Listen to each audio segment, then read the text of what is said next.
My team lead said I wasn't authorised to contact clients directly.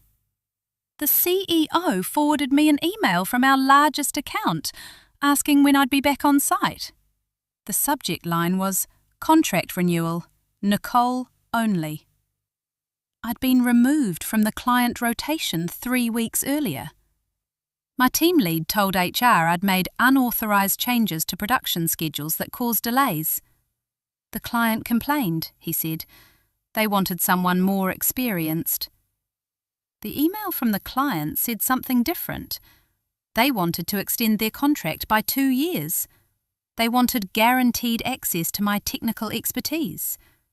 They said I was the only person at our facility who understood their quality specifications. My team lead had told me the client refused to work with me. The CEO's email had a different tone than I expected. "Can you explain this?" it said. I could. My name is Nicole. I worked as a quality control specialist at a manufacturing facility in Portland. I'd been assigned to our largest automotive parts client for 18 months. I ran inspections. I documented compliance issues. I coordinated directly with the engineering team when specifications needed adjustment. Then my team lead reassigned me to general floor work. He said the client had requested the change. I didn't argue. I didn't ask for documentation. I just moved to my new assignment and continued working. 3 weeks later, the CEO forwarded me that email. I read it twice. Then I opened my archived correspondence and started reviewing every client interaction from the past 2 years. I had emails from the client dating back 19 months. Specifications discussions, quality reports, process improvement suggestions they'd asked me to implement. I had meeting notes, site visit summaries, technical drawings they'd sent directly to my work email with requests for feedback. Nothing in the correspondence indicated dissatisfaction. I compiled everything into a single folder and saved it to my personal drive. Then I responded to the CEO. "I can provide context," I wrote. "When would you like to discuss this?" He replied within 10 minutes. "Tomorrow morning, 8 a.m, my office." I arrived at 7:55. The CEO was already there. So was the VP of Operations. No one else. "Sit down," the CEO said. I sat. He turned his laptop screen toward me. The client's email was open. "They're requesting a 2-year contract extension," he said. "They want you assigned full-time to their account. They're offering a 30% increase in order volume if we guarantee your availability." I nodded. "Your team lead said you were removed from their account because of performance issues." That's what he told me. Was it true? No. The VP of Operations leaned forward. "Do you have documentation?" I opened my phone and pulled up the shared drive link to my compiled folder. 18 months of client correspondence, I said. Quality reports, meeting notes, technical specifications, process improvements they requested and I implemented. The CEO clicked through the files for 5 minutes without speaking. Then he looked at the VP. "Get the team lead in here," he said. "Now?" "Yes." The VP left. I stayed seated. The CEO kept reading. 15 minutes later, the VP returned with my team lead. My team lead saw me and stopped in the doorway.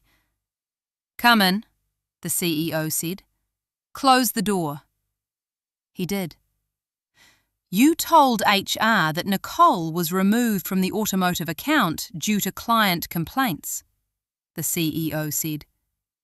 "That's correct." "Do you have documentation of those complaints?" My team lead hesitated. The client mentioned concerns verbally during a site visit. When? 3 weeks ago. Who was present for this conversation? Just me and their production manager. The CEO turned his laptop around again. The client's email was still visible. This is from their VP of Engineering, he said, sent yesterday. It requests Nicole specifically for a contract extension worth $4.2 million annually. My team lead's expression didn't change, but he shifted his weight. I can follow up with them to clarify, he said. I already did, the CEO said. I called their VP this morning. He said they've been trying to reach Nicole for 3 weeks. They assume she was on vacation. Silence. He also said you told them she'd been reassigned to a different client and wasn't available for their account anymore. More silence. Was that accurate? The CEO asked. My team lead looked at me, then back at the CEO. I made a judgment call based on workload distribution, without client approval. I'm authorised to meeting Team Optimism. Not on our largest account. Contract terms require client notification for any concerns. Aye that. The CEO pulled up a different document. The context. Section 7.3, he said. Key personnel changes require written notification and your for approval. Did you that? No. Why not?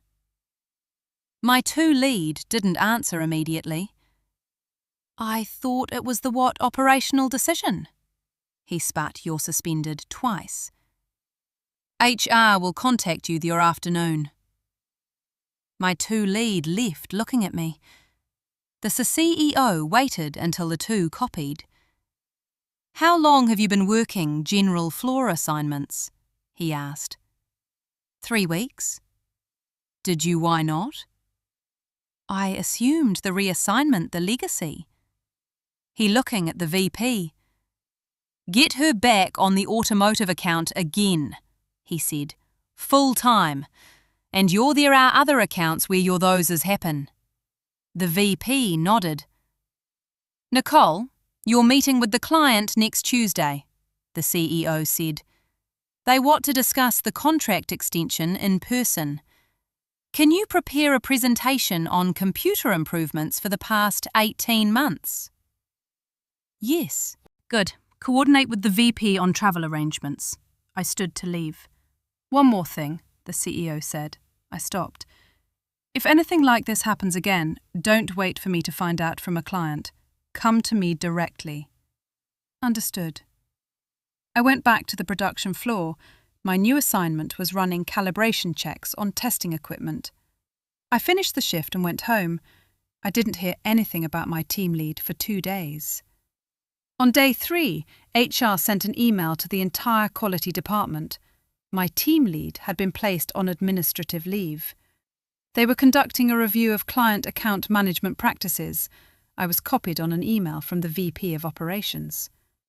I was reassigned to the automotive account effective immediately. The client had been notified.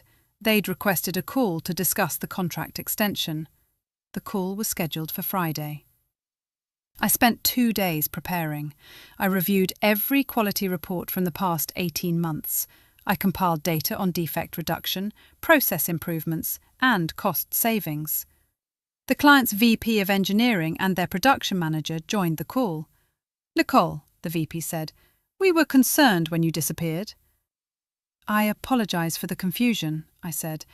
There was an internal reassignment that's been corrected. Good. We want to talk about expanding our partnership. He outlined the proposed contract extension. 2 years, 30% increase in order volume, dedicated quality oversight. We need someone who understands our specifications, he said. You're the only person at your facility who's consistently delivered what we need. I appreciate that. Can you commit to our account full-time? I looked at the VP of Operations on the call. He nodded. Yes, I said. Excellent. We'll send the contract amendment next week. The call ended. The VP of Operations asked me to stay on the line. The CEO wants you to lead the quality team for this account, he said. That's a supervisory role. Are you interested? What happened to my team lead? He's no longer with the company. When? This morning. I thought about that. What's the reporting structure? You'd report directly to me. You'd have 3 quality specialists assigned to the account. You'd manage all client interaction and compliance documentation. What's the salary? He told me. It was 35% more than my current rate. I'll take it, I said. The promotion was announced the following Monday. I moved from the production floor to an office. I was assigned 3 team members who'd been working on smaller accounts. I spent the first week establishing protocols. All client communication had to be documented. All specification changes required written approval. All quality reports were archived in a shared system accessible to both our leadership and the client. No verbal commitments. No informal reassignments. Everything tracked. The client contract amendment arrived 2 weeks later. I reviewed every clause with the VP of Operations before we signed. Section 7.3 was still there. Key personnel changes required written notification and client approval. This time, I made sure everyone on my team understood it. The former team lead didn't contact me. I heard he'd found a position at a different facility across town. I didn't follow up. 3 months into my new role, the client requested an expansion of services. They wanted quality oversight on a second product line.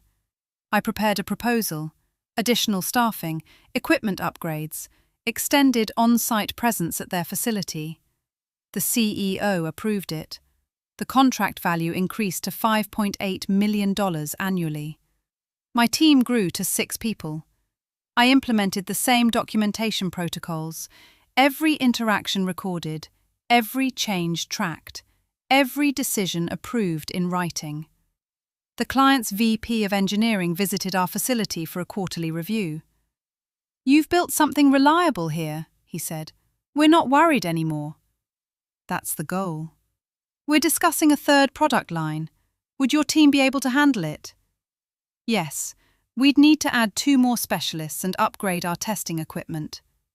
"Send me a proposal." I did. He approved it 3 weeks later. The contract grew to $7.1 million. A year after my promotion, the CEO asked me to present at the company's annual leadership meeting. He wanted me to explain how we'd expanded the automotive account. I stood in front of 40 managers and supervisors. I talked about documentation, about client communication, about establishing clear protocols that protected both the company and the relationship. I didn't mention my former team lead. I didn't mention the reassignment. I just explained the systems we'd built and the results they'd produced. One of the other supervisors asked a question. "How do you handle personnel changes on a major account?" "We don't make them without client approval," I said. "Contract terms require written notification. We follow them." "What if you need to reassign someone quickly?" "We maintain backup coverage, so no single person is irreplaceable, but we don't remove anyone from a client account without documentation and approval." The CEO nodded. After the presentation, he asked me to stop by his office. "That was good," he said. "Thank you. I'm adding you to the operations leadership team. You'll oversee all major client accounts, not just automotive." "What does that involve?" "Monthly strategy meetings, contract reviews, client escalation management." "When does it start?" "Next month." I accepted. The role came with another salary increase and a title change: Senior Manager, Client Quality Operations. I moved to a larger office. I hired an assistant to manage scheduling and documentation. The systems I'd built for the automotive account became standard across all major clients. Written communication only, documented approvals, clear change management protocols. 2 years after my promotion, the automotive client renewed again. 3-year term this time, $8.9 million annually. They sent a letter with the signed contract. "Nicole's team has become an essential part of our operations," it said. "We consider them an extension of our own quality department." The CEO framed it and hung it in the main office. I didn't think about my former team lead often. Occasionally I'd see him at industry events. We didn't speak. I'd built something that didn't depend on him, or his approval, or his version of what the client wanted. I'd built it on documentation and process and direct communication. It worked better that way. 5 years after the reassignment, I was promoted to Director of Quality Operations. I oversaw 12 major accounts. My team had grown to 43 people. The automotive client was still our largest account. The contract had grown to $11.2 million. They still requested me for quarterly reviews. I still attended. During one review, their VP of Engineering mentioned that they'd considered switching to a different supplier 5 years earlier. "What changed your mind?" I asked. "You did," he said. "When you disappeared for those 3 weeks, we realized how much we'd come to depend on your expertise. When you came back, we knew we wanted to lock that in contractually." I didn't tell him about the reassignment, about my former team lead, about the CEO's call. I just thanked him for the partnership and moved on to the next agenda item.